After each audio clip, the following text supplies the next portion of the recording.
5 seconds to go.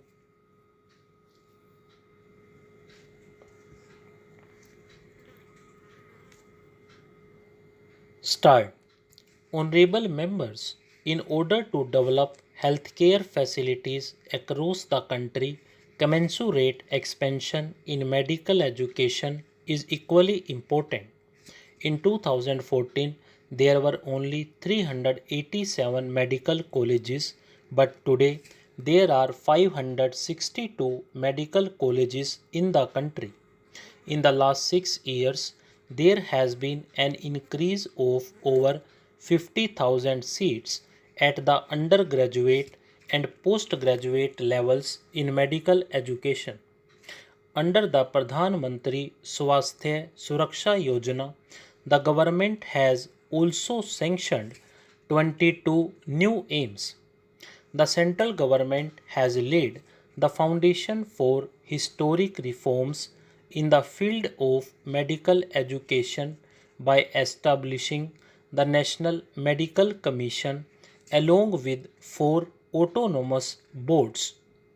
The decades-old Medical Council of India has been replaced with the National Medical Commission as a part of these reforms.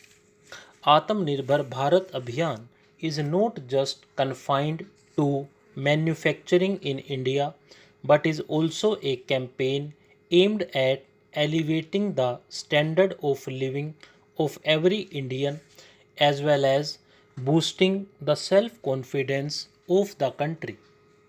Our goal of an Atmanirbhar Bharat will be further strengthened by self reliance in agriculture. With this idea, the government has, over the last 6 years, attempted to bring positive transformation in the seed to market system so that Indian agriculture is modernized and also sees growth. In pursuance of these efforts, my government decided to implement the recommendations of the Swaminathan Committee report and increase the MSP to at least 1.5 times of the cost of production. Today, my government is not only purchasing record quantities at the MSP but is also increasing the number of procurement centers. Widespread improvements are being brought in various sources of irrigation. Following the mantra of per drop more crop, the government is not only completing the pending irrigation projects but is also delivering modern irrigation techniques to the farmers. In 2013-14, only 42 lakh hectares of land was under micro irrigation, whereas today more than 56 lakh hectares of land has been brought under micro irrigation. I am happy to say that through their hard work, our farmers are augmenting the efforts of the government.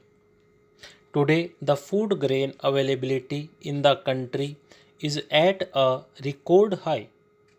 From 234 million tons food grain production in 2008-9, it increased to 296 million.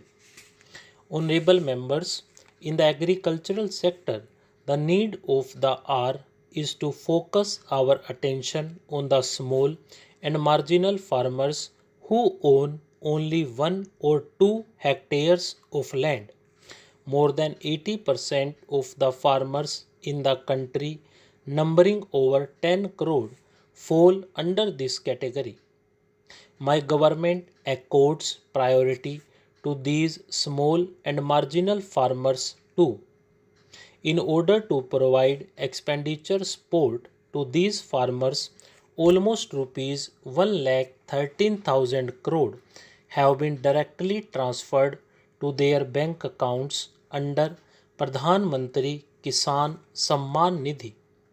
Pradhan Mantri Fasal Bima Yojana has also benefited small farmers of this country.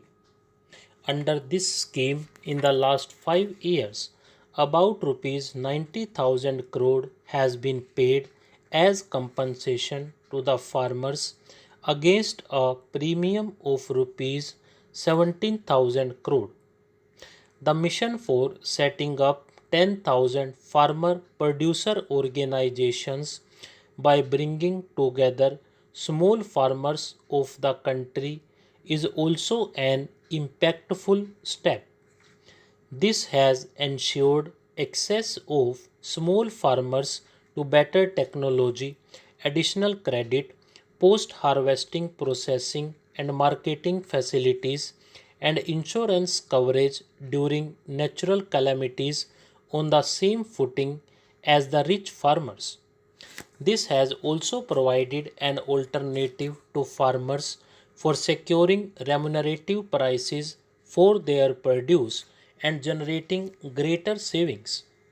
After extensive consultation, the Parliament approved three important farm reform bills 7 months ago, namely the Farmers' Produce Trade and Commerce Bill, the Farmers' Agreement on Price Assurance and Farm Services Bill, and the Essential Commodities Bill.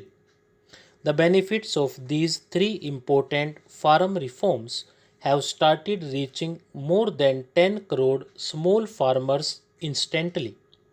Appreciating the advantages that these reforms would bring to the small farmers, several political parties too had, from time to time, expressed their support. The discussions over these farm reforms in every part of the country for over 2 decades and the demand for these reforms at different fora were also reflected during the deliberations in the House. Presently, the Apex Court has stayed the implementation of these laws. My government respects the decision of the Apex Court and shall abide by it. My government holds in high esteem the values of democracy and sanctity of the Constitution. It is continuously making efforts to dispel the misunderstanding created in the context of these laws. My government has always respected freedom of expression and holding of peaceful agitations in a democratic setup. However, the recent acts of dishonoring the national flag and showing disrespect to the auspicious occasion of the Republic Day are unfortunate. While the Constitution gives us the right to freedom of expression, it is also expected that we abide by the laws and rules with equal sincerity here. Stop.